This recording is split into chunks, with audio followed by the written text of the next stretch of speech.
afraid of the dark?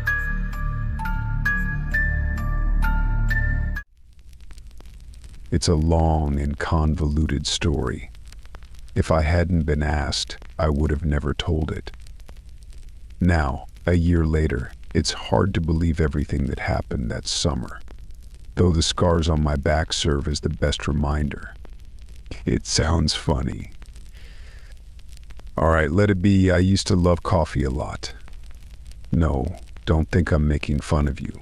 It's just important to remember. A cup of black coffee with sugar and a cigarette could easily replace breakfast, lunch, and dinner for me.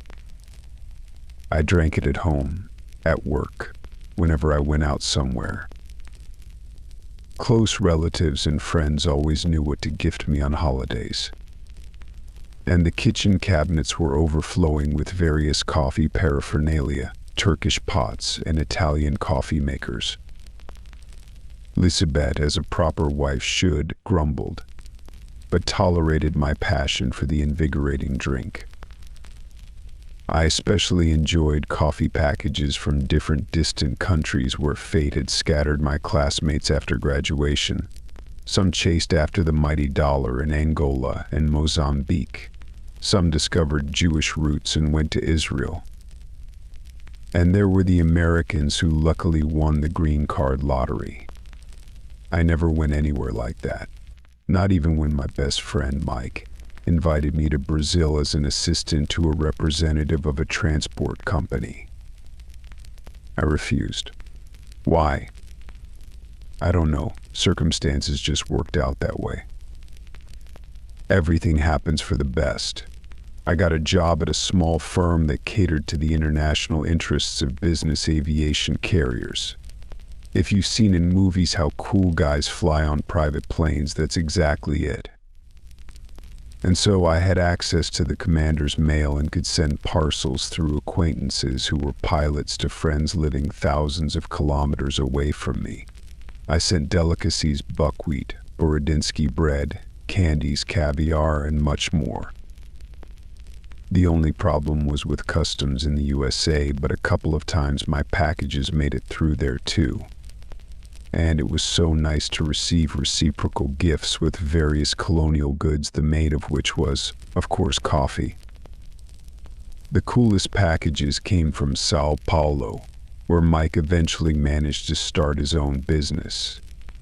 Brazilian coffee was my favorite treat. When I received a package, I could go for 2 or even 3 days without eating anything as long as there was coffee in my cup. My wife scolded, promised to throw away all the coffee to break my Brazilian diet, but she quickly gave up, and I continued to enjoy the finest aroma and rich taste of strong roast with hints of cocoa and fruit. Oh yes.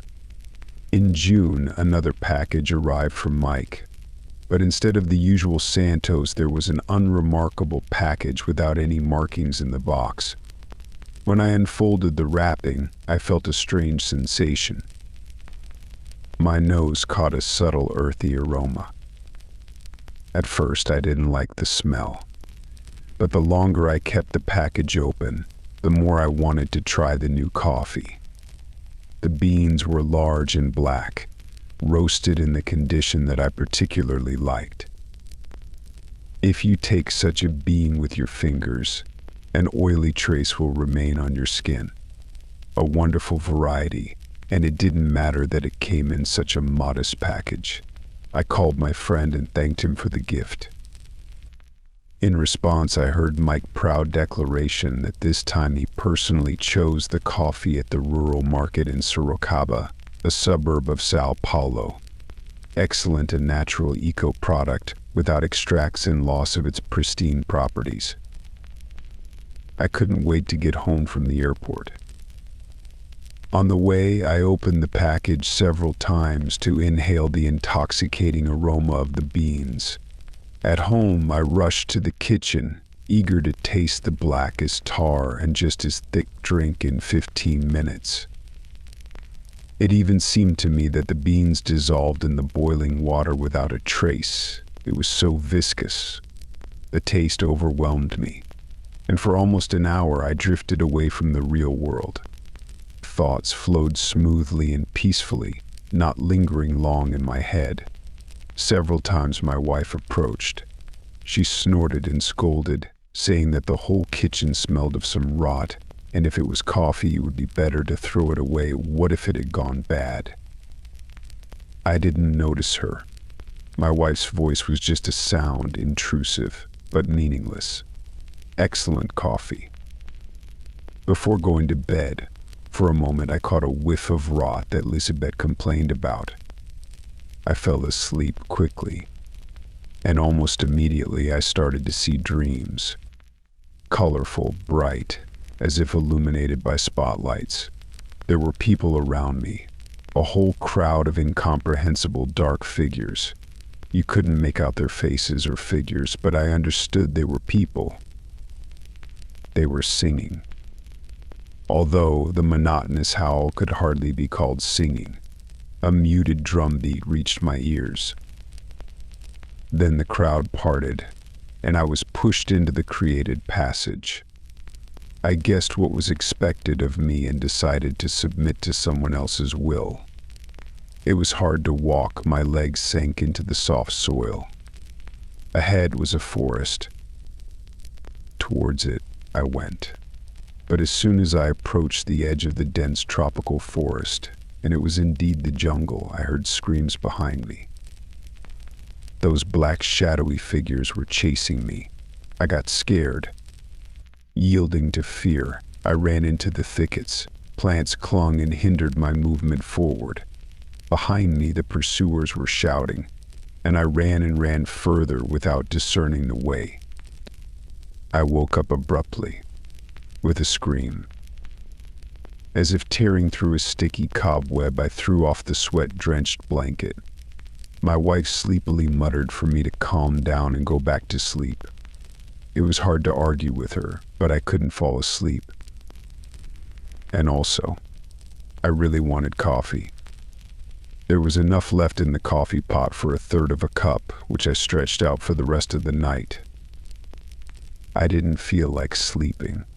I spent the 3 hours until dawn in the kitchen reading the news online. I went to work feeling sleepy, in an unfamiliar, depressed state.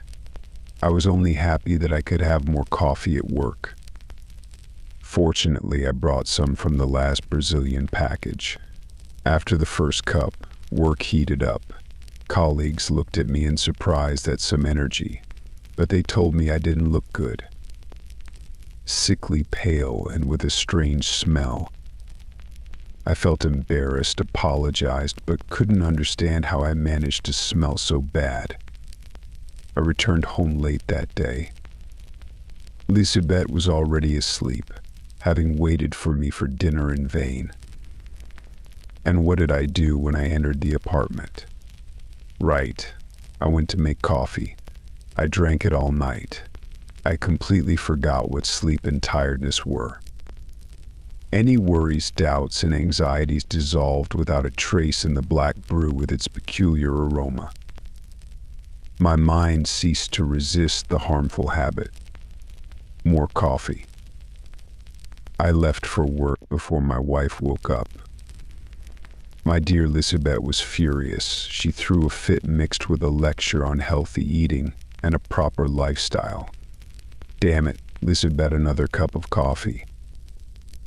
In the evening, I faced the continuation of the scandal at home. I silently listened to the torrents of reproaches and nodded with an indifferent look. When my wife was slightly distracted, I went to the kitchen and brewed myself the largest cup of black elixir.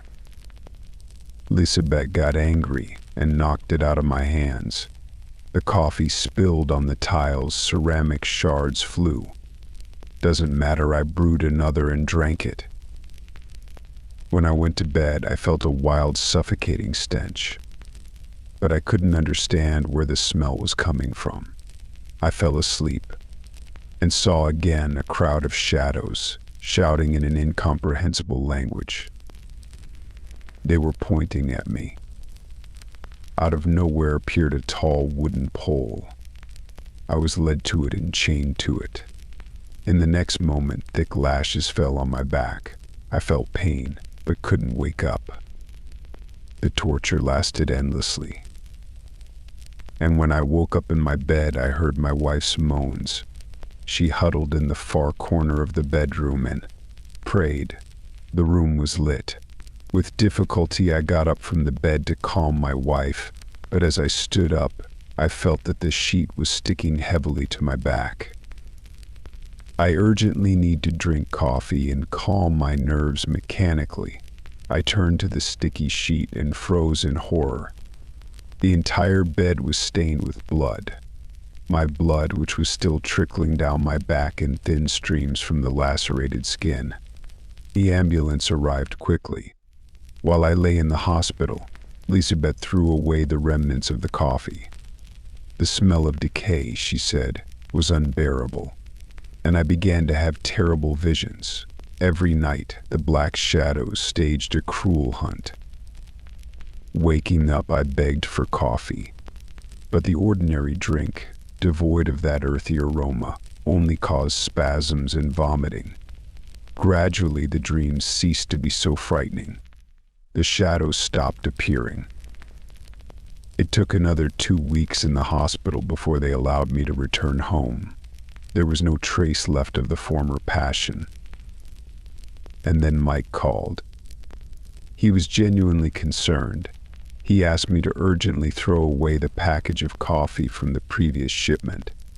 Learning that I had been hospitalized, my friend began to apologize. He stutteringly explained that he bought the coffee from an old black grandpa. Previously, someone named Manuel was responsible for coffee in his office, but that time Mike decided to go to the market himself. And he got lucky. The old man who sold the coffee was from the Candomblé spiritualists and traded in all sorts of witchcraft junk. Mike found out about it too late and lost himself for several days because of the bewitched drink. Now I only drink tea.